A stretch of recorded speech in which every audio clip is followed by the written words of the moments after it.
ರಾಜ್ಯಾದ್ಯಂತ ಹಿಂದುಳಿದ ವರ್ಗಗಳ ಪ್ರವರ್ಗ ಒಂದಕ್ಕೆ ಸೇರಿದ ಅಲೆಮಾರಿ ಮತ್ತು ಅರೆ ಅಲೆಮಾರಿ ಜನಾಂಗದ 46 ಜಾತಿಗಳನ್ನು ಒಳಗೊಂಡಂತಹ ಅಲೆಮಾರಿ ಅರೆ ಅಲೆಮಾರಿ ಕುಟುಂಬಗಳು ಸುಮಾರು ವರ್ಷಗಳಿಂದ ಬೀದಿ ಬದಿಗಳಲ್ಲಿ ಸರ್ಕಾರಿ ಖಾಸಗಿ ಖಾಲಿ ನಿವೇಶನಗಳಲ್ಲಿ ಚಿಕ್ಕ ಮಕ್ಕಳಿಂದ ಹಿಡಿದು ವಯೋವೃದ್ಧರ ತನಕ ಗುಡಿಸಲು ಸದ್ಯಕ್ಕೆ ಗುಡಾರಗಳನ್ನು ಕಟ್ಟಿಕೊಂಡು ಜೀವನೋಪಾಯಕ್ಕಾಗಿ ಹಳ್ಳಿಗಳ ಮೇಲೆ ವ್ಯಾಪಾರಕ್ಕೆ ಬಾಂಡೆ ವ್ಯಾಪಾರ, ಸೂಜಿದಾರ, ಪಿನ್ನು, ಟೇಪು, ಬೀಗ ರಿಪೇರಿ ಮಾಡುವುದನ್ನ, ದನ ಕುರಿ ಮೇಕೆ ಹಂದಿ ಸಾಕಾಣಿಕೆ ಬಲೆ ಹೆಣೆಯುವುದನ್ನ, ಮೀನು ಹಿಡಿದು ಮಾರುವುದು, ಧಾರ್ಮಿಕ ಭಿಕ್ಷಾಟನೆ, ಭವಿಷ್ಯ ಹೇಳುವುದು, ಗಿಣಿ ಭವಿಷ್ಯ ಹೇಳುವುದು ಈ ತರದ್ದು ಇತ್ಯಾದಿ ಮಾರುತ್ತಾ ಅತ್ಯಂತ ಶೋಚನೀಯ ಸ್ಥಿತಿಯಲ್ಲಿ ಕಷ್ಟಕರ ಜೀವನವನ್ನು ನಡೆಸ್ತಾ ಇದ್ದಾರೆ.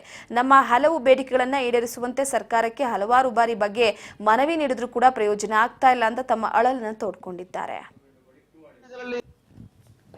ರವೀಂದ್ರ ಶೆಟ್ಟಿ ಅಂತೇಳಿ ಕರ್ನಾಟಕ ರಾಜ್ಯ ಅಲೆಮಾರಿ ಮತ್ತು ಅರೆಅಲೆಮಾರಿ ಜನಾಂಗಗಳ ಒಕ್ಕೂಟದ ಸಂಸ್ಥಾಪಕ ಮತ್ತು ಈ ಒಕ್ಕೂಟದ ಗೌರವಾಧ್ಯಕ್ಷನಾಗಿ ಕೆಲಸ ಕಾರ್ಯಗಳನ್ನು ಮಾಡ್ತಿದ್ದೇನೆ. ಬಹಳ ಮುಖ್ಯವಾಗಿ ನಾನು ಅಲೆಮಾರಿ ಅಭಿವೃದ್ಧಿ ನಿಗಮದ ಅಧ್ಯಕ್ಷನಾಗಿದ್ದೆ. ಸನ್ಮಾನ್ಯ ಯಡಿಯೂರಪ್ಪನವರು ಈ ಒಂದು ಜನಾಂಗದ ಅಳಿವೆ ಸೇವನೆ ಮಾಡತಕ್ಕಂಥ ಅವಕಾಶವನ್ನು ಕೊಟ್ಟ ಸಂದರ್ಭದಲ್ಲಿ ನಾನು ಪ್ರತಿ ಜಿಲ್ಲೆಗಳಿಗೆ, ಪ್ರತಿ ಗ್ರಾಮಗಳಿಗೆ, ತಾಲೂಕಲ್ಲಿ ಭೇಟಿಯನ್ನು ಕೊಟ್ಟಾಗ ನನಗೆ ಕಂಡುಕೊಂಡಂತ ಅನುಭವ ಏನು ಅಂತ ಹೇಳಿದ್ರೆ ಅಯ್ಯೋ ಎಂಬ ಭಾವನೆ. ಯಾಕೆ ಅಂತ ಹೇಳಿದ್ರೆ ಇವತ್ತು ಆ ಕಡೆ ಡ್ಯಾರಿನೂ ಅಲ್ಲ, ಈ ಗುಡಿಸಲು ಅಲ್ಲ, ಆ ರೀತಿಯಾದ ಒಂದು ವಾಸಸ್ಥಾನವನ್ನ ನಿರ್ಮಿಸಿಕೊಂಡು ಒಂದು 4 ಕಂಬಗಳನ್ನು ಹಾಕಿಕೊಂಡು ತಗಡು ಸೊಟ್ಟನ್ನು ಹಾಕೊಂಡು ಮೇಲ್ಚಾವಣಿ ಮಾಡುವ ಒಂದು ರೀತಿಯಾದ ಬಹಳ ಚಿಂತಾಜನಕ ಸ್ಥಿತಿಯಲ್ಲಿ ವಾಸ ಮಾಡತಕ್ಕಂತ ಈ ಒಂದು ಅಲೆಮಾರಿ ಮತ್ತು ಅರೆಮಾರಿ ಜನಾಂಗದವರಿಗೆ ಒಂದು ನ್ಯಾಯವನ್ನು ದೊರಕಿಸಿಕೊಡಬೇಕು ಅಂತೇಳಿ ಈ ಒಕ್ಕೂಟವನ್ನು ಸ್ಥಾಪನೆ ಮಾಡಿದ್ದೇವೆ. ಖಂಡಿತವಾಗಿಯೂ ಮುಂದಿನ ದಿನಗಳಲ್ಲಿ ಇನ್ನಷ್ಟು ಹೋರಾಟವನ್ನು ಮಾಡುವುದರ ಮೂಲಕ ಈ ಅಲೆಮಾರಿ ಧ್ವನಿ ಇಲ್ಲದೆ ಇರತಕ್ಕಂತ ಸಮಾಜಕ್ಕೆ ಧ್ವನಿಯಾಗಿ ನಿಲ್ಲಬೇಕು ಎಂಬುದನ್ನು ಕನಸು. ಕಳೆದ 10 ವರ್ಷಗಳಿಂದ ಸರ್ಕಾರಿ ಜಾಗದಲ್ಲಿ ಬೇರೆ ಟೆಂಟು ಹಾಕಿಕೊಂಡು ಯಾರು ವಾಸ ಮಾಡ್ತಾ ಇದ್ದಾರೆ ಆ ಜಾಗವನ್ನು ಅವರ ಹೆಸರಿನಲ್ಲಿ ಬರೆದು ಕೊಡಬೇಕು. ಅದರ ಜೊತೆಗೆ ಇವತ್ತು ಅಲೆಮಾರಿ ಜನಾಂಗದವರು ಬಹಳಷ್ಟು ಸುಮಾರು 70 ಲಕ್ಷ ಜನ ನಮ್ಮ ಅಲೆಮಾರಿ ಜನಾಂಗದವರು ರಾಜ್ಯದಲ್ಲಿ ಇದ್ದಾರೆ.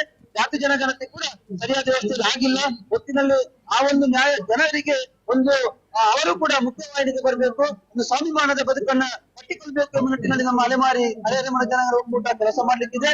ಅದರ ಜೊತೆಗೆ ಪ್ರತಿ ಜಿಲ್ಲೆಯಲ್ಲೂ ಕೂಡ ಸಮುದಾಯ ಭವನ ನಿರ್ಮಿಸಿಕೊಡ್ಬೇಕು.